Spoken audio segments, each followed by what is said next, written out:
Here we go again. Just what the Democrats wanted. They wanted this. It's false. We know it, just like all the rest of them. But now cities are in chaos and panic. We have orders from liberal cities telling their police to stand down. It's just what they wanted right before midterms. Cause chaos, cause unrest for the Trump administration. We're going to dive into the situation, and now again it blindsides Trump and his administration, what they're trying to do, because now they have to deal with this, even though it's a falsity, even though someone should not be evading police, even though it was in a situation they shouldn't have been in. It's going to come back to where now his focus has got to be back on something so asinine and so foolish. So sad this did not have to happen. So we're going to discuss the situation that just happened with ICE. And then we're going to talk about Tucker Carlson, a bold prediction he just made. You're going to hear from him stating that he believes this year will be the year of another world conflict. We're going to listen to what he says and then kind of dissect it and go from there depending on what's the future hold for the crises going on. He did make a valid point that I do want to bring up, that we just put a big expenditure on defense. Now, do I want to make sure that we're safe? Absolutely. But why the uptick? I wonder if there's something to it. We'll discuss that. And then lastly, we're going to discuss campaigns and representatives. I want to challenge you, and I want to see if you agree with me. I believe if you have a congressman representing Mississippi or Utah or Alabama, and it's their 3rd district, 2nd district, 1st district, whatever it may be, I believe there should not be any other contributions allowed for that congressman or that senator if it's not from their district or their state. Now, I know that sounds crazy, but I think that's why our representatives and senators never really truly represent its people, because I'm one vote. But if someone's willing to give you $1 million or $2 million or $5 million for special interest from a different state and from a different district, then who are you going to actually kill till to? You're not going to represent me, you're going to represent them, right? Well, the whole point of representation is from the area that they're voted on. We're going to discuss what I think, because Thomas Masty shared a map, and it shows all his contributions are coming from all over, not just Kentucky, nowhere near just the Kentucky district he was in. It's coming from all over the United States. Now, the reason I bring that up is because we're going to talk about foreign influence and how the colleges and the special interests, you're going to be blown away at what countries are given to the United States and to our government players and our colleges and our schools and our special interest. And yet, the one that doesn't make the list is the one the woke right is so up in arms about, Israel. They're not on the list. And then we're going to close the video out with almost what Tucker was talking about, world conflict. Russia pulls back all their citizens from Israel. They said, all this Israel, get out. Don't stay in Israel. Is there something big fixing to happen in Israel? We'll discuss all this and a lot more. Let's dive in.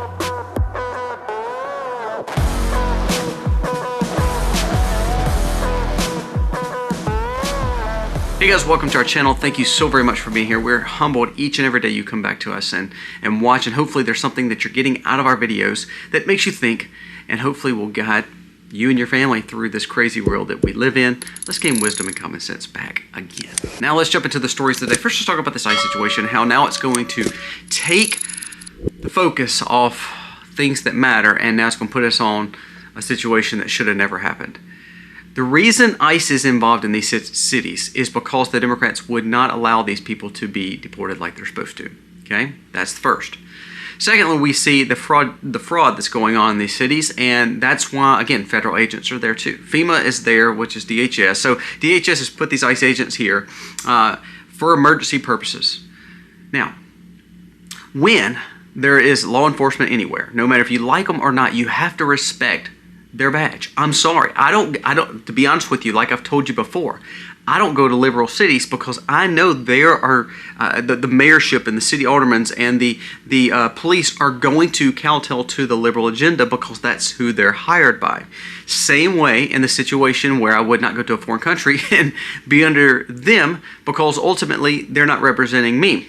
The point is this: we have to respect the police or the agents if we like it or not. I personally do not understand why in the world we think that we can just disrespect the law enforcement.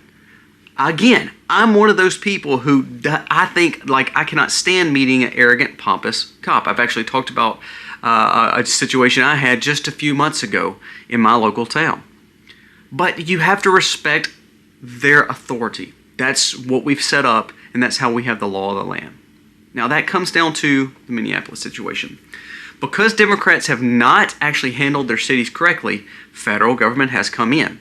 We knew this was going to happen. It actually, remember, last year we talked about it in 2025, that they need civil unrest. They need the cities in panic, almost another George Floyd, because they have a narrative that they want to push. No federal officers like ICE, no deportations, and no 2A rights. But they got what they wanted.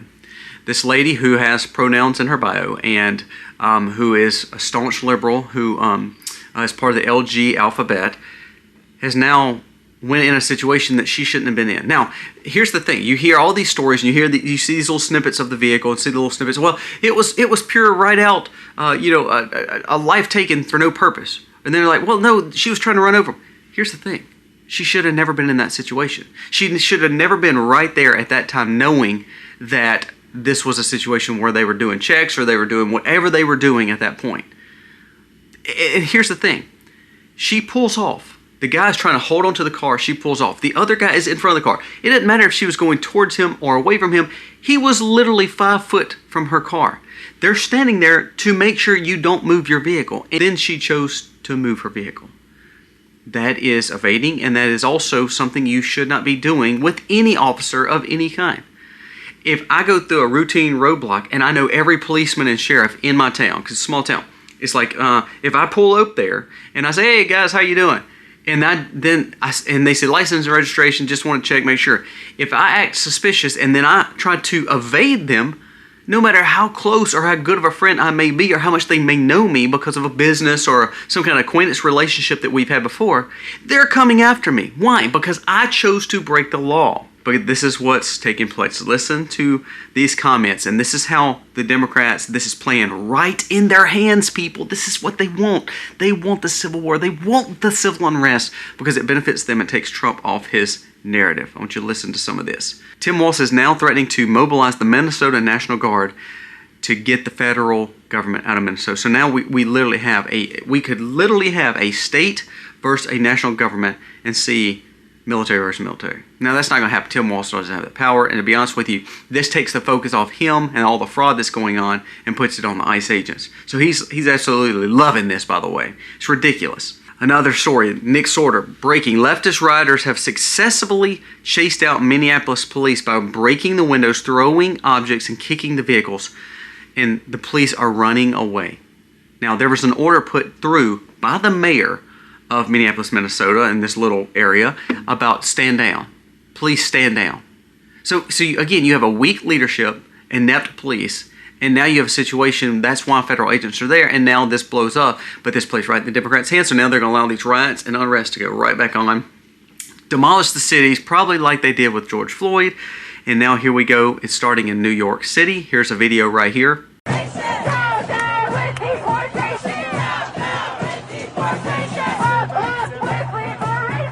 And again, it says protesters are taken to the streets all across the U.S., fueled by the outrage over this lady in the situation.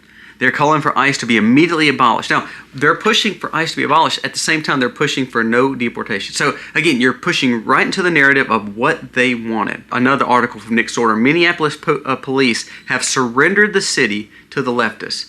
They've had tons of multiple death threats. However, the Minneapolis Police Department is stepping back and allowing them to do whatever they choose to do. Another situation that happened, there was a picture going around where ICE was pointing a pepper spray right in the face of another person. Looked like a 2A rights firearm, of course, but it wasn't the case. If you'd watched the video, the guy grabbed the officer's self-defense tool, so he had every right to aim it right back at him and pepper spray him right in the face. But see, they want the narrative passed that these people in this federal government needs to get out, and that the people just need to be able to riot and tear this whole city down like normal. And the Minneapolis police don't do anything about it. Again, you don't see this from Christians, you don't see this from conservatives, you don't see this from any other side. It just happens to be Democrats, leftists, and liberal ideology all the time. This is from the Democrat Twitter handle. ICE shot and took the life of a woman on camera today. We all saw it. The Trump administration is a liar. You see that divisiveness? You see in Minneapolis where the mayor's doing a stand down. The governor, Minnesota Governor Tim Walz, who is a joke, is saying that he's going to bring his own troops and they're going to fight against the other troops. So it's a civil war. And now we have the Democrats saying that the Trump administration is lying and they're standing up for breaking the law versus the government. I'm telling you, man, if you don't see this is going to be all-out chaos in the next few days and weeks, this is exactly what the Democrats needed. And this is what they wanted because it takes the eye off the prize. For instance, this is what's actually happening, but again, our focus is going to be on all this going on instead of the true things that should be going on. I want you to listen to what has happened just with the last 24 hours and what Trump has done. A new food pyramid has been done by the FDA and USDA and HHS, meaning it's trying to clean up everyone's diet. The capture of 2 Russian tankers that we did that shouldn't have been where they were.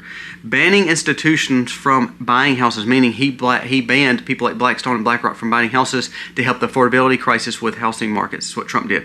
Raising the military budget, and we're going to talk about this because this is the one thing I kind of see what Tucker Carlson's talking about. $500 billion to $1.5 trillion. Withdrawal of the U.S. from 66 international organizations. This was key. He pulled out of tons of all the stuff that the government was in. And all this funding our taxpayers are paying all overseas. Restrictions of U.S. defense contractors unless they build new plants, meaning he was not allowing for these big 4 or 5 that keep on being the ones to get all the defense contracts and overcharge the government. He was telling you got to be innovative. You can't just use the old junk that you're trying to sell us. That's all the good stuff that took place. The $1 trillion extra spending on a military we'll talk about. I believe there's something big to that. But everything else on that list is great. Things that we wanted. But guess what? Our focus is not on that anymore. Now it's on the ICE agent. It's just what the Democrats wanted. I want to go to this video with Tucker Carlson. I want you to watch it. It's just a little short. It's 30-something seconds, but listen to it. All the signs suggest that we're going to have a big war soon. The president announced that he is hiking the Pentagon budget from $1 trillion to $1.5 trillion. Just announced that. That's the kind of budget that a country that anticipates a global or regional war has for its military. Obviously, we're moving in that direction toward a world war. It says all signs suggest that we're going to have a big war soon. Now, I hope that's not the case, but let's dive into this thing. We just talked about the Russia situation. Russia's pulling all its citizens and telling everyone that's an ally of theirs to come out of Israel. Pretty big deal. What's going to take place there? We also see, and I just said this a second ago, all the things the Trump administration did yesterday I think are good. There's one thing that's a little peculiar to me, is the fact that our defense spending went up emphatically, almost by $1 trillion. Now, there's some other numbers in there. It's really about $500 billion, I think. But ultimately, it went up a significant amount just yesterday. What does the Trump administration see that could be on the cusp and the precipice of something major happening? Now, we know since we went in Venezuela, we knew that Russia was going to have a little bit more objective to say, well, we're in our continent, in our hemisphere, so we can take over Ukraine. We knew, again, with China, same way with Taiwan, it's in our hemisphere, let's take it over, because America just showed that they can do that. So I do believe you're going to see China actually move towards Taiwan. I do believe you're going to see Russia not look for peace in Ukraine because of the Venezuela situation. Not that we justified it. What it does, though, it allows them to have some kind of justification of what they're doing. So all those things, along with the military budget being spun up, is concerning. Now, I don't believe Trump is going to aggressively put us in a world war. But I will say this, and I don't believe China will either. China actually made the comment yesterday. Their defense minister said that he does not like what he saw, and he is going to do everything in his power to harm Americans' sovereignty when it comes to this whole situation with Venezuela. And he also said, we will not hit first, but we will hit second hard. Meaning, they're not going to be the one to throw the first punch, but if it comes down to it, they're willing to go to war with us. So you see those comments, that rhetoric, and then you have a situation with Russia, Ukraine that's still off the crazy charts. And then you have France and a lot of our NATO allies that we fund, that we pay for, they're supposed to be our friends, telling us that they would shoot us down if we tried to go into Greenland. It even said that Denmark was willing to take aggressive action towards American soldiers. So those things are concerning. So is Tucker's prediction here wrong or right? I don't know if it's wrong or right. It is a bold prediction, but I do believe this is what we always come back down to. We cannot control any of that on our level. We're just some, local people watching YouTube. But here's what we can do. We can stockpile. We can prepare. We can get as much under our belt as possible. We can get out of debt. We can secure our home. We can buy defense tools. We can buy the brass that we need. We can buy the food that we need. We can buy the seeds that we need.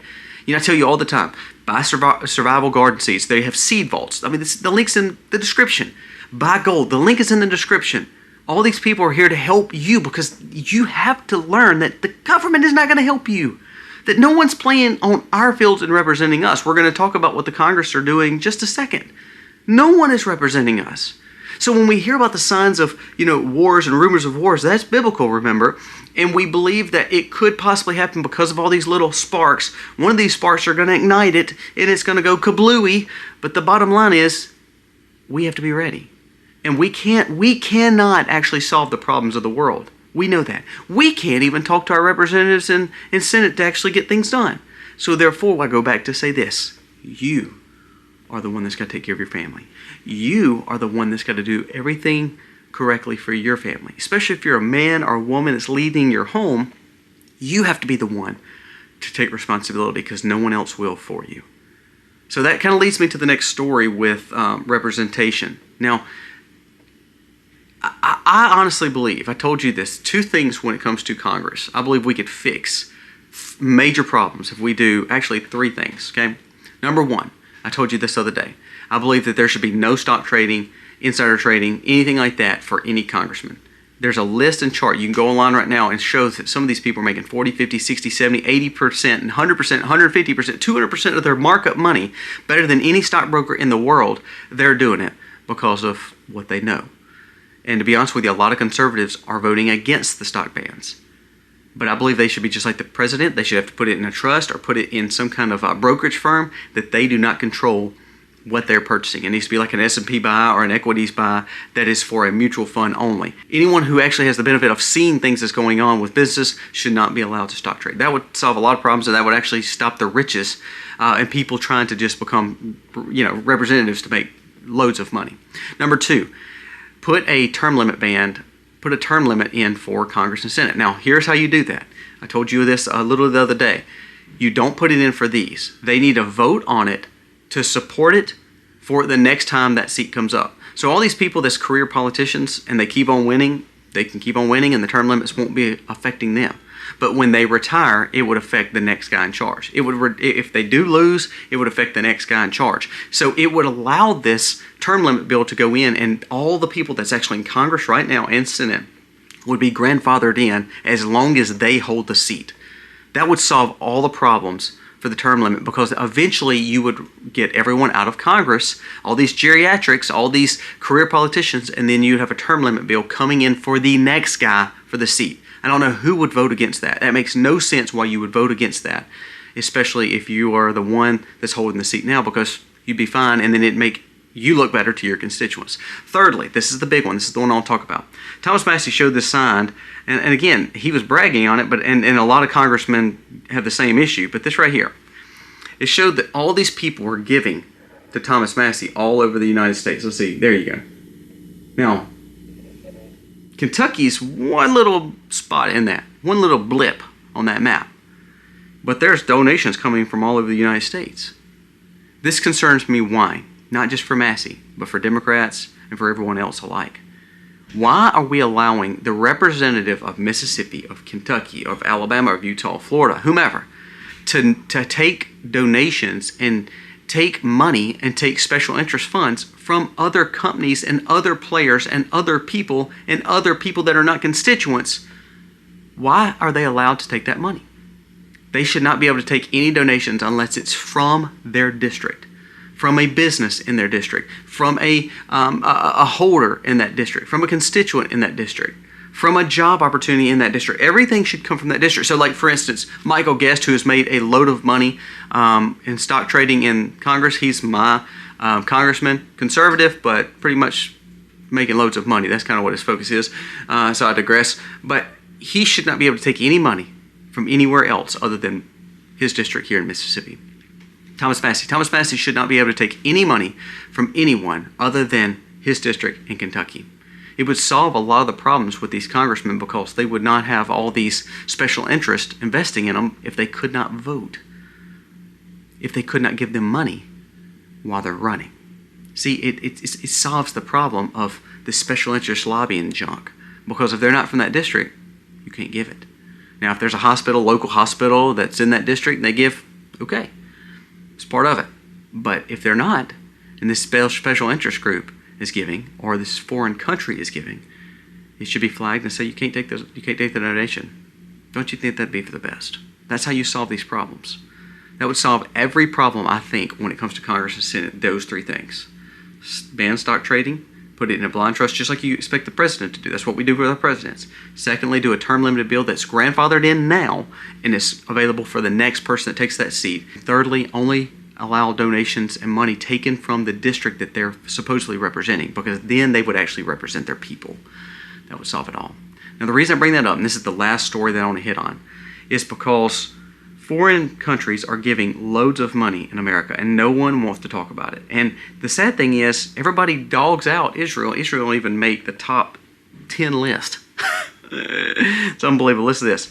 Why is it fair that these top countries are giving money to U.S. institutions, U.S. colleges, U.S. universities, and businesses, along with politicians?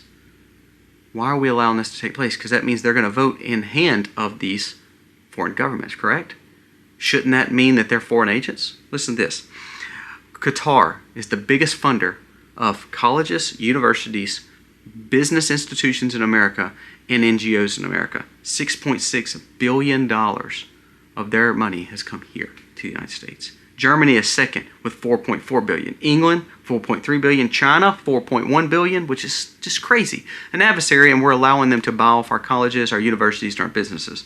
Canada, $4.4 billion. Saudi Arabia, $3.9 billion. Switzerland, $3.48 billion. That's the top 7 right there. Israel's nowhere near that, by the way. They're like 11th or 12th on the list, by the way. So who actually is buying our government? Who's actually buying our universities, our colleges, our NGOs? Who's actually, infecting us? It's not who you think. And you need to actually look at it. The top 7, Canada would be the only one that makes sense because they're our neighbor. To help, with relations of some sort. But we have, 2 to 3 that are now Muslim rule. We have China, who's the biggest adversary that we have. And why Switzerland? I'm just saying, shouldn't we clean that up too? That's the problem, I think. Having foreign money come into our leadership, our institutions, our jobs, our businesses, our land, and not one time have we stopped it. Well, because the Congress and Senate are getting filthy rich off of it. All right, guys, let me know your thoughts for the day. I've tried to throw a lot of things at you, but to be honest with you, we're looking at civil unrest in our cities, maybe a chance of world war, and now we see that we have foreign money flying in here. We need to fix a lot of things. But you know what it comes down to? It always comes down to this. Praying, seeking wisdom, being prepared, and know that you are set and ready for anything that comes your way, or as ready as you can be, and that you focus on loving your family and leading your family. Loving God, that's the key. Guys, let me know your thoughts for today. God bless. Be free.